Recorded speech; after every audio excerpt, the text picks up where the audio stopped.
lalabas kayo ng comfort zone mga kapiksi kasi yung iba sa inyo parang nakikipagsapalaran kayo sa mga, bagong hamon ng buhay, mas gusto niyong umandad, umasenso, ganyan.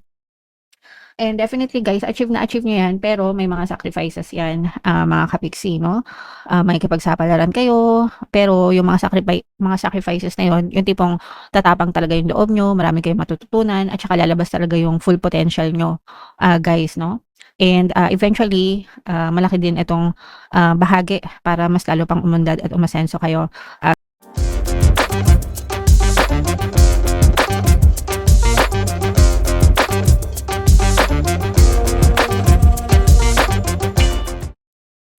Hello guys, hello Sagittarius. Welcome back to Pinoy Pixie Tarot. Ang pamagat ng episode natin for tonight is mga blessings guys para ngayong June para sa Sagittarius, Sun, Moon, Rising Sign, and Venus.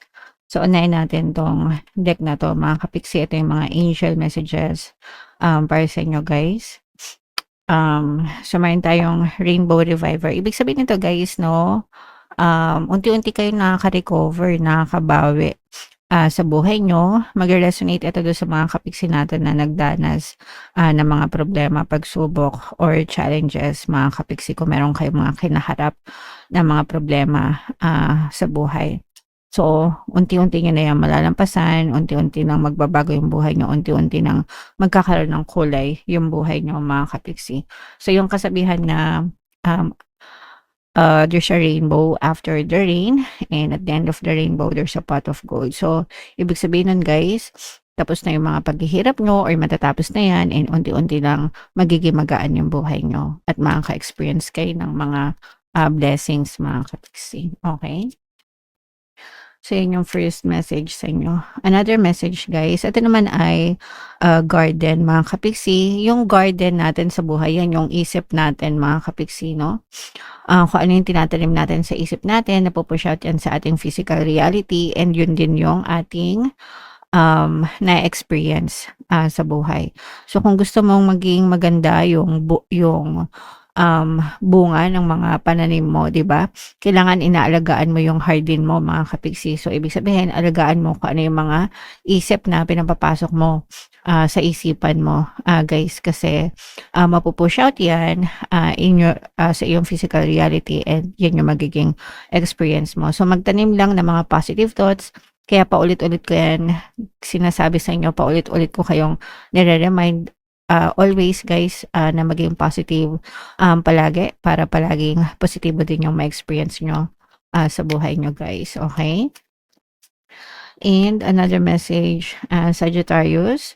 Ito naman ay compatibility. This is sa love guys, no? Kung meron kayong partner o specific person, ibig sabihin very compatible kayo. Hindi naman ibig sabihin hindi kayo nag-aaway ng person mo.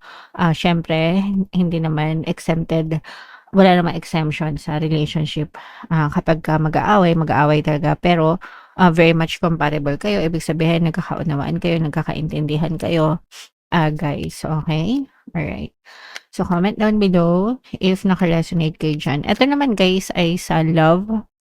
Tingnan naman natin yung mga gustong sabihin sa'yo ng person mo. This is more on dark confessions guys. Kung ano lang yung maka-resonate sa inyo. I have lost all control of my life. I keep messing up. So, itong person mo, feeling niya magulo yung buhay niya, walang direksyon, parang walang kinabukasan, ganyan. So, magulo, mga kapiksi. Siya mismo naguguluhan sa buhay niya, guys, no? So, marami siyang issues. And kapag ganun, guys, most of the time, nakaka-apekto din yan sa relationship, mga kapiksi. Okay? Another message guys, I tried to run from this connection but my soul craves you. Ibig sabihin gusto niyang iwanan ka or hiwalayan ka, pero hindi niya magawa. Hinahanap-hanap ka pa rin niya. Pwede rin na for some of you, pwedeng hiwalay na kayo nitong person na to, pero hindi mo lang alam, hinahanap-hanap ka pa rin nitong person na to, no? So, ganun guys.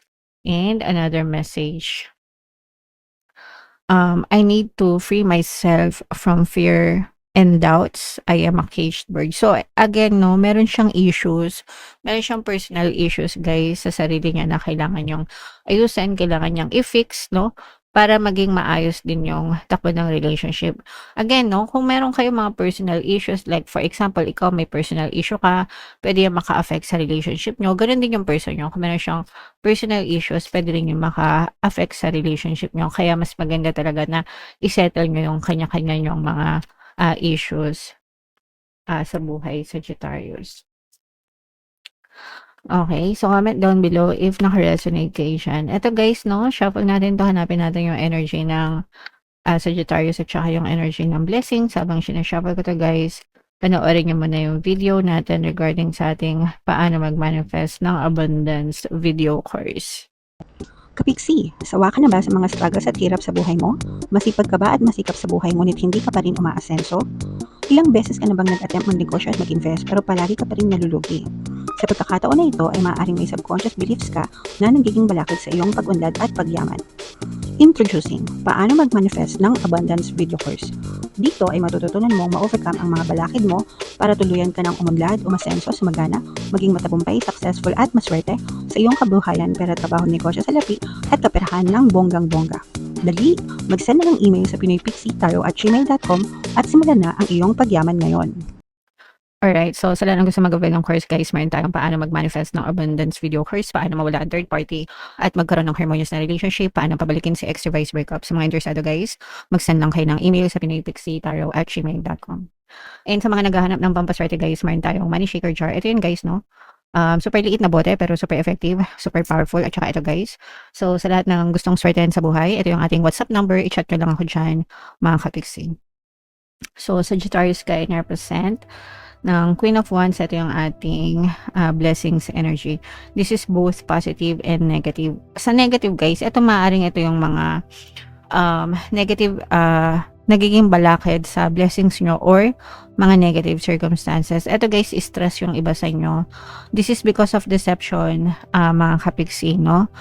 Pwedeng naloko kayo. This can be deception from anybody. Una, pwedeng sa love, relationship, mga kapiksi. Pwedeng niloko ka ng person mo, nag-cheat siya sa'yo, nag-lie siya sa'yo. Niloko ka niya, binetray ka niya. For some of you naman, pwedeng hindi. Pwedeng hindi love, relationship na romantic. Pwedeng kaibigan, niloko ka ng kaibigan mo, niloko ka ng kapitbahay mo, niloko ka ng kasamaan mo sa trabaho. But definitely, this is stressing you out, as in, super na-stress talaga kayo dito guys, no? And super heartbroken kayo, to the point na yung iba sa inyo, parang hindi kayo makapag-isip na maayos, hindi kayo makapag-isip ng tama, ganyan-ganyan, mga kapiksi, okay? So, and alam naman natin guys na kapag stress tayo sa buhay, talagang makaka-experience tayo ng mga negative circumstances. We will attract more negative circumstances kapag kaganyan, mga kapiksi. So, kailangan nyong i-resolve tong issues na to. If kailangan nyong kausapin yung person, i-settle nyo yung mga issues nyo, kailangan ng forgiveness para makawala kayo. Kasi yung iba, sobrang nandun yung nandun, kumbaga parang maraming tinik sa dibdib nyo. Very anxious. Yung iba to the point na hindi kayo makatulog sa gabi. Guys, okay? On the positive side naman, guys, marami namang mga sumusuporta sa'yo or parang marami kang mga tao na sumusupport sa'yo, nasasabihan mo ng mga problema mo, nahihingahan mo ng mga sama ng loob, and nakakatayo ka dahil sa kanila, guys. Ito, importante talaga guys na may maganda yung support system natin. Hindi natin kailangan ng maraming kaibigan or maraming close na kakilala. Kahit konti lang, even if it's just 1 or 2. Pero yung tipong alam mo talaga na makakapag-open up ka anytime, sapat na yun mga kapiksi to keep us sane, di ba? So, yung iba sa inyo, maswerte kayo, mapalad kayo kasi may mga tao talaga kayong nahihingahan ng sama ng loob nyo, mga kapiksi. And on the positive side pa rin, guys, ito nakikita natin na nagkakaroon ng movement, mga kapiksi.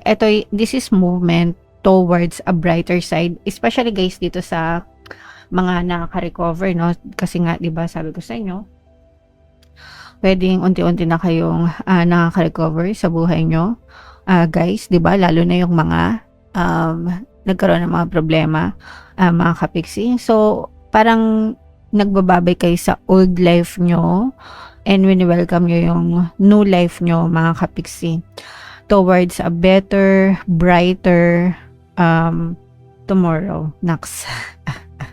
So, ituloy-tuloy lang yan, guys, kasi importante naman talaga. Hindi naman tumitigil ang buhay, guys, no? Talagang tuloy-tuloy lang yan. So, make sure lang na sumasabay tayo sa magandang agos ng buhay, mga kapiksi. Yan naman yung nakikita natin na potential blessings nyo, no? Yung mga positive changes and magandang pagtakbo ng buhay nyo, guys. So, what else, mga kapiksi? Eto, guys, no? Parang mag-move kayo sa better place, pero scarier din, guys. Medyo nakakatakot, especially if lalabas kayo ng comfort zone, mga kapiksi, kasi yung iba sa inyo parang nakikipagsapalaran kayo sa mga bagong hamon ng buhay, mas gusto nyong umandad, umasenso, ganyan. And definitely, guys, achieve nyo yan, pero may mga sacrifices yan, mga kapiksi, no? May kipagsapalaran kayo, pero yung mga sacrifices na yun, yung tipong tatapang talaga yung loob nyo, marami kayong matututunan, at saka lalabas talaga yung full potential nyo, guys, no? And eventually, malaki din itong bahagi para mas lalo pang umandad at umasenso kayo sa buhay nyo, guys. Okay? Yung iba, guys, nararamdaman natin na may chance na makapag-travel din kayo. At saka yung mga nag-iipon, yung tipong nag-iipon ka, kunwari gusto mo mag-business, nag-iipon ka, tapos nilagay mo siya all in dun sa business mo, may chance na mag-bloom yan, no? Or mag-boom, mag-bloom. Guys, yung mga negosyo nyo, papaldo. Kumbaga, magiging sulit yung pag-iipon mo ng pera kasi malaki yung balik niyan sa inyo. Talagang mapapalago, no? Mapapalago na siya ng bonggang-bongga. Sagittarius, okay? Alright, so nakikita natin dito na yung mga blessings nyo is parang more of blessings for tomorrow, no? Yung tipong nagbibuild talaga kayo ng magandang pundasyon para sa kinabukasan nyo, Sagittarius, alright? So, yeah, tuloy-tuloy nyo lang yan, mga kapiksi, para sa inyo yan. And, kung naka-resonate kayo, i-main nyo na lahat yan. Magaganda na yan sa comment section. For more tarot readings, ito yung playlist nyo, guys. Ito naman yung ating success stories ng paano mag-manifest ng abundance video course. Panoorin nyo itong video natin, guys, about money shaker jars. Thank you for liking, sharing, and subscribing. See you next time, guys. I love you all. Have a nice day. Bye-bye.